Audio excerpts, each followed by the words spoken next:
Hi friends, स्वागत है आप सभी का हमारे इस यूट्यूब चैनल में। आज हम लोग इस वीडियो में देखेंगे बीपीएससी टीआरई 3.0 के एग्ज़ाम जो हुए थे उसमें 6 to 8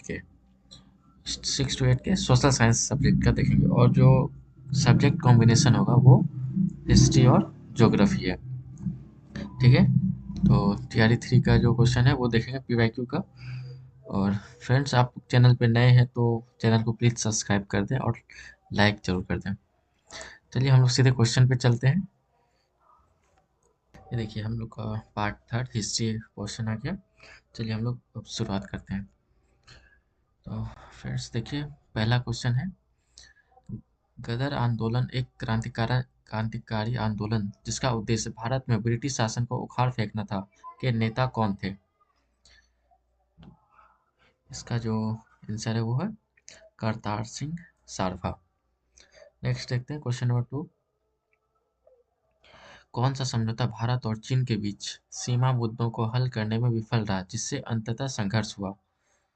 तो इसका आंसर है पंचशील समझौता। नेक्स्ट देखते हैं क्वेश्चन नंबर 3। गुप्त वाकाटक युग में कार्तिक तर्क और बहस पर ध्यान केंद्रित करते हुए भारतीय दर्शन के किस महत्वपूर्ण स्कूल का विकास हुआ? इसका जो आंसर है वो है सी, न्याय। आगे देखते हैं क्वेश्चन नंबर 4। क्वेश्चन नंबर 4 है, सविनय अवज्ञा आंदोलन के दौरान महात्मा गांधी के नेतृत्व में प्रसिद्ध दांडी मार्च ने लगभग दूरी तय की थी।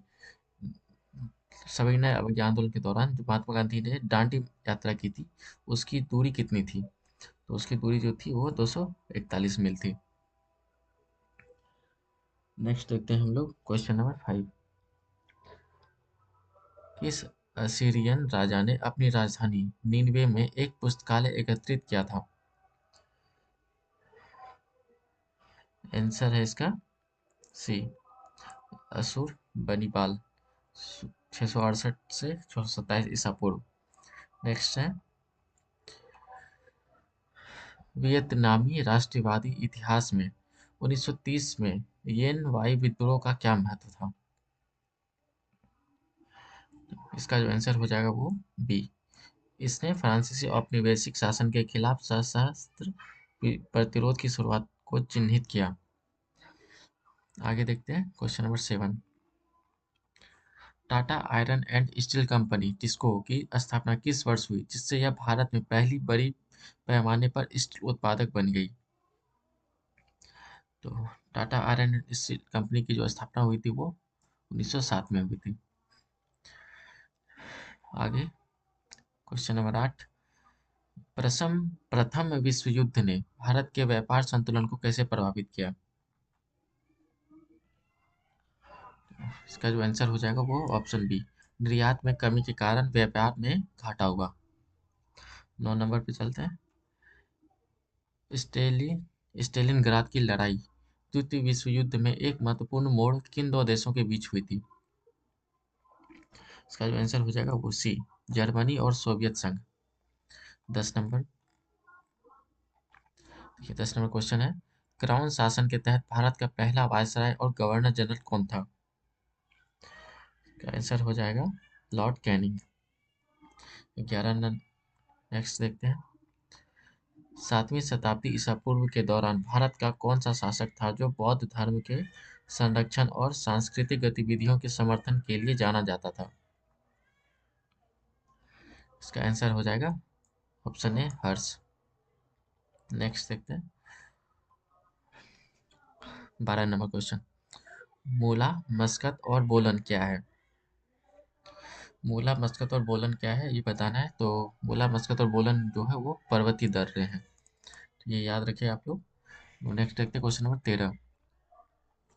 ये 13 नंबर क्वेश्चन है, 1940 के दशक के दौरान बंगाल में तेभागा आंदोलन ने मांग की।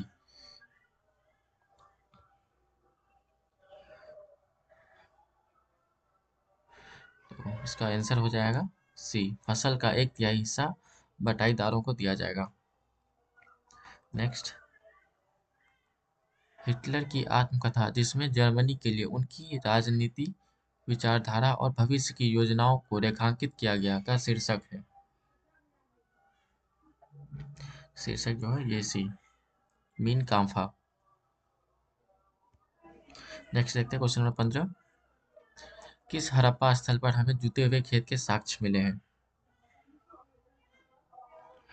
तो जुते हुए खेत के जो साक्ष्य मिले हैं वो है कालीबंगन, जो कि राजस्थान में है। Question number 16। देखिए क्वेश्चन नंबर 16 है, पंजाब में 1816 के फुल्का विद्रोह का नेतृत्व किया गया था, किसके द्वारा किया गया था फुल्का विद्रोह का नेतृत्व, वो बताना है। फुल्का विद्रोह का जो नेतृत्व किया था वो इनमें से कोई नहीं है। नेक्स्ट देखते हैं, वर्नाक्यूलर प्रेस एक्ट ने भारतीय भाषाई समाचार पत्रों की स्वतंत्रता पर गंभीर प्रतिबंध लगा दिए। यह किस वर्ष पारित किया गया था? तो ये जो पारित किया गया था वो 1878 में किया गया था। नेक्स्ट देखते हैं 18 नंबर, मंगोल साम्राज्य के संदर्भ में यम क्या था? तो आंसर इसका है ए, कुरियर प्रणाली। क्वेश्चन नंबर 19, राष्ट्र संघ की स्थापना किस संधि के परिणाम स्वरूप हुई? तो राष्ट्र संघ की स्थापना जिस संधि के स्वरूप हुई थी वो है वर्साई की संधि। क्वेश्चन नंबर 20, इटली एकीकरण के जनक के रूप में किसे जाना जाता है? इटली का जो एकीकरण हुआ था उसके जनक कौन है? तो इटली के एकीकरण का जो जनक है वो यूसेफ गैरिबाल्डी है। फ्रेंड्स ये क्वेश्चन बहुत ही इंपॉर्टेंट है, आप लोग इसको क्वेश्चन मार्क कर लें, तैयारी 4 के लिए इंपॉर्टेंट क्वेश्चन है। क्वेश्चन नंबर 21 देखते हैं हम लोग, एएसआई के पहले निदेशक कौन थे?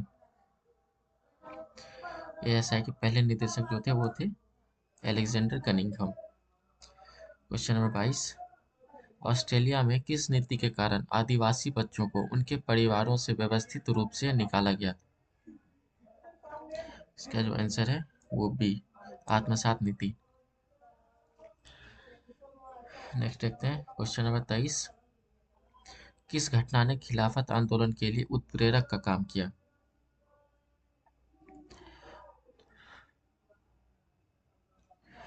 खिलाफत आंदोलन के लिए जो उत्प्रेरक का काम किया था वो था वर्साई की संधि। नेक्स्ट देखते हैं क्वेश्चन नंबर 24। क्वेश्चन नंबर 24 है, 1916 के लखनऊ सत्र के दौरान भारतीय राष्ट्र कांग्रेस के अध्यक्ष कौन थे, जहां कांग्रेस लीग समझौते पर हस्ताक्षर किए थे? तो 1916 के लखनऊ सत्र के जो अध्यक्ष थे वो थे अंबिका चरण मजूमदार। फ्रेंड्स इस क्वेश्चन को आप याद रखिए क्योंकि ये टीआरई 2 में भी पूछा गया था, तो टीआरई 4 के लिए भी इम्पोर्टेंट है, तो आप इसको भी याद रखिएगा। क्वेश्चन नंबर 25 पे चलते हैं, ताना भगत आंदोलन ब्रिटिश शासन के खिलाफ एक अहिंसक आंदोलन किस भारतीय राज्य के आदिवासी समुदाय के बीच उत्पन्न हुआ? तो ताना भगत आंदोलन जो हुआ था वो झारखंड में हुआ था, झारखंड के आदिवासी समुदाय के बीच।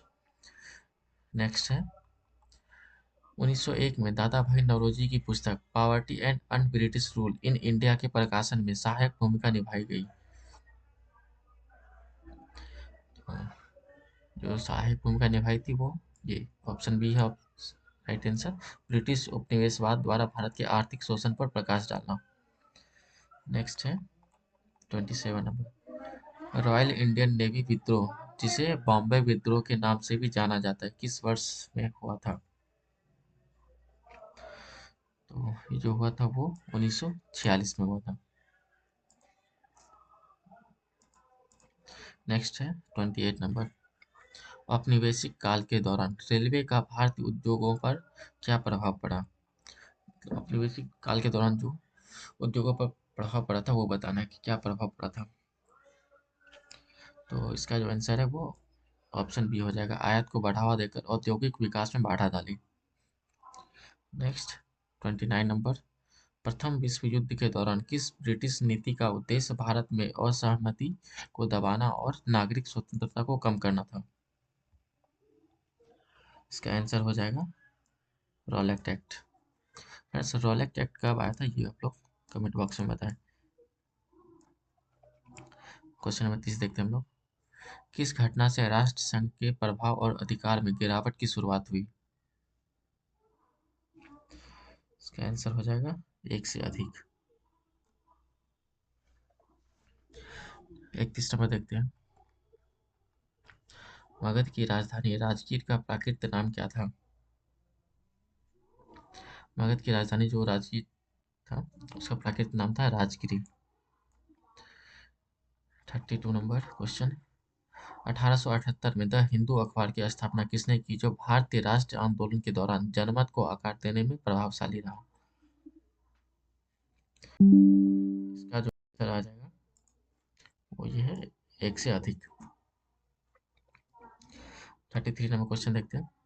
1776 में थॉमस पेन द्वारा किस प्रभावशाली पैम्फलेट के प्रकाशन ने अमेरिकी उपनिवेशवादियों के बीच स्वतंत्रता के लिए समर्थन जुटाने में मदद की? इसका जो आंसर हो जाएगा वो सामान्य ज्ञान। 34 नंबर चलते हैं। यूरोप में 1848 की क्रांतियां मुख्यतः निम्न मांगों से प्रेरित थी। किन मांगों से प्रेरित थी वो बताना है। इसका जो आंसर हो जाएगा वो ऑप्शन सी, राजनीतिक सुधार और लोकतंत्र। 35 नंबर क्वेश्चन। 1904 में रिवॉल्यूशनरी सोसाइटी की स्थापना किसने की, जिसका उद्देश्य ब्रिटिश शासन के विरुद्ध सशस्त्र क्रांति करना था?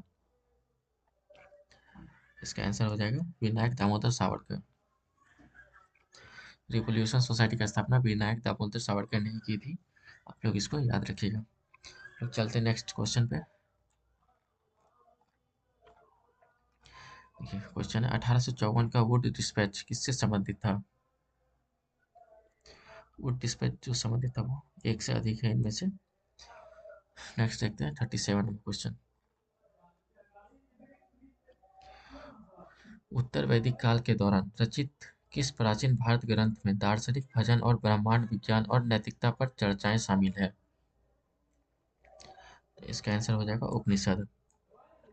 38 नंबर क्वेश्चन। भारत में पहली सूती कपड़ा मिल किस वर्ष स्थापित की गई थी? भारत में जो सूती कपड़ा मिल स्थापित की गई थी वो 1818 ईस्वी में की गई थी। नेक्स्ट है 39 नंबर। 1917 की क्रांति के दौरान बोल्शेविकों का नारा क्या था? बोल्शेविकों का जो क्रांति का नारा था वो था शांति, भूमि और रोटी। नेक्स्ट देखते हैं हिस्ट्री का ये लास्ट क्वेश्चन 40वां नंबर। 19वीं सदी के अंत में वर्तमान मेघालय के गारो हिल्स क्षेत्र में ब्रिटिश अधिकारियों के खिलाफ आदिवासी विद्रोह में कौन सा आदिवासी नेता शामिल था? तो इनमें से कोई भी नेता नहीं है जो इनमें शामिल था। हम लोग अब देखते हैं दूसरा क्वेश्चन ज्योग्राफी का। ज्योग्राफी है पार्ट थर्ड में।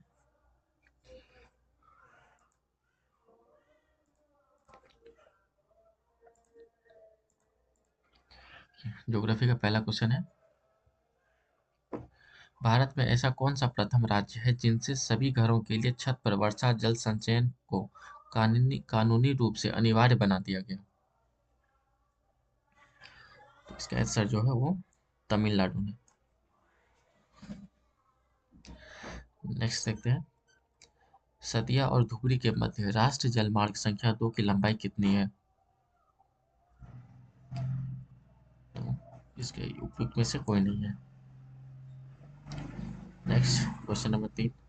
बेन्नूर जहां अत्याधुनिक सिंचाई कार्यों के साक्ष्य मिले हैं कहाँ पर स्थित है?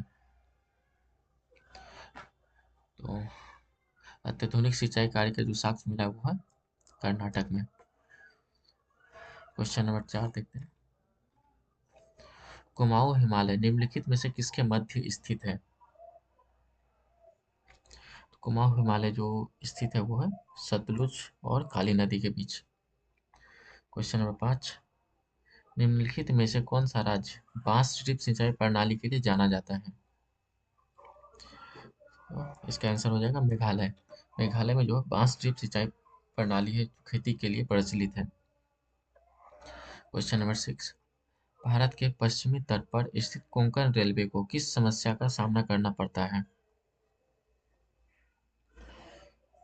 इसका आंसर जो हो जाएगा वो उपयुक्त में से एक से अधिक है। नेक्स्ट है क्वेश्चन नंबर 7। बेतवा नदी निम्नलिखित में से किस दिशा में बहती है? तो बेतवा नदी जो बहती है वो दक्षिण पश्चिम से उत्तर पूर्व की ओर बहती है। Question number 8। बिहार में औसत वार्षिक वर्षा कितनी होती है? तो बिहार की जो औसत वार्षिक वर्षा है वो 100 से 200 सेंटीमीटर है। Question number 9। Hazira Vijaypur Jagdishpur gas pipeline की लंबाई कितनी है? तो इसका जो आंसर है वो 1700 किलोमीटर है। क्वेश्चन नंबर 10 देखते हैं। कांवर झील बिहार के किस जिले में स्थित है? कांवर झील बिहार के किस जिले में स्थित है? फ्रेंड्स, कांवर झील बिहार की किस जिले में स्थित है ये आप लोग कमेंट बॉक्स में जरूर बताएं। ये इनमें से सिर्फ किसी जिले में स्थित नहीं है। आप लोग कमेंट में बताएं कि किस जिले में कांवर झील स्थित है।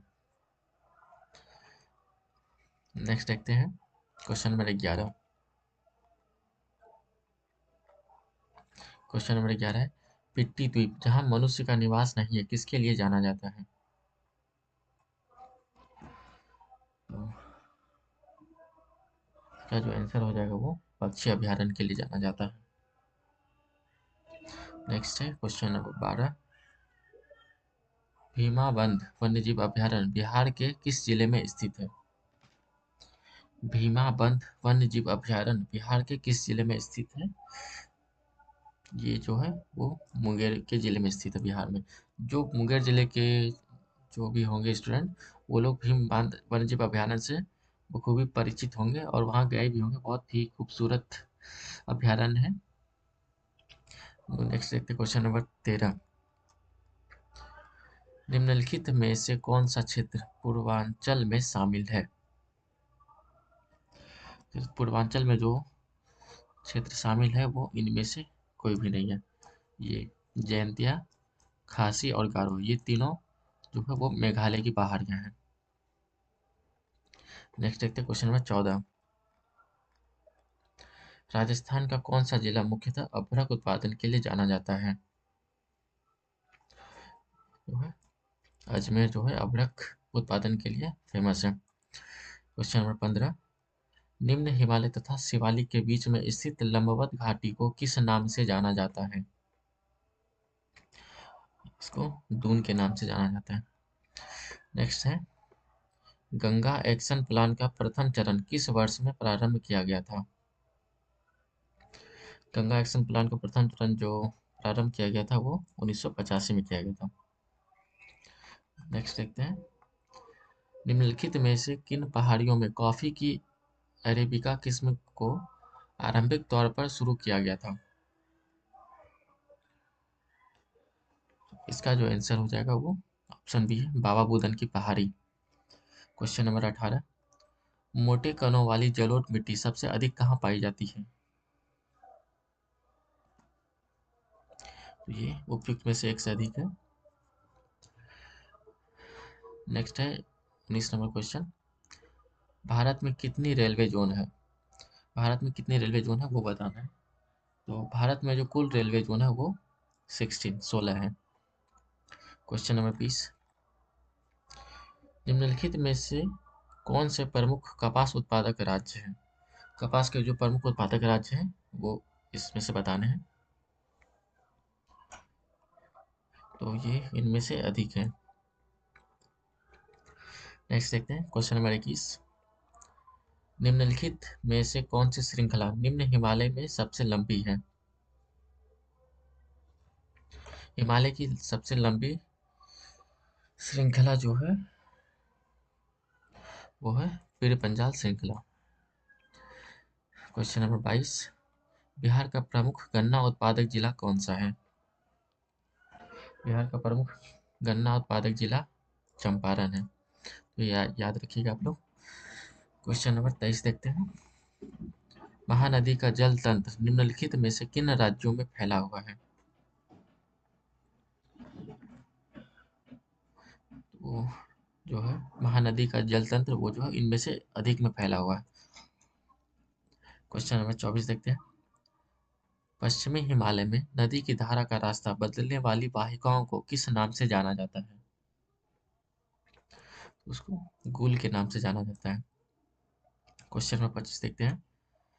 थार थारनाथवेट के जलवायु वर्गीकरण के अनुसार पूर्वी बिहार किस प्रकार की जलवायु का प्रतिनिधित्व करता है? इसका आंसर हो जाएगा नम उप उप आर्द्र। Question number 26। वेम्बनाड झील भारत के निम्नलिखित में से किस राज्य में है? इसका आंसर हो जाएगा केरल। वेम्बनाड झील केरल में स्थित है।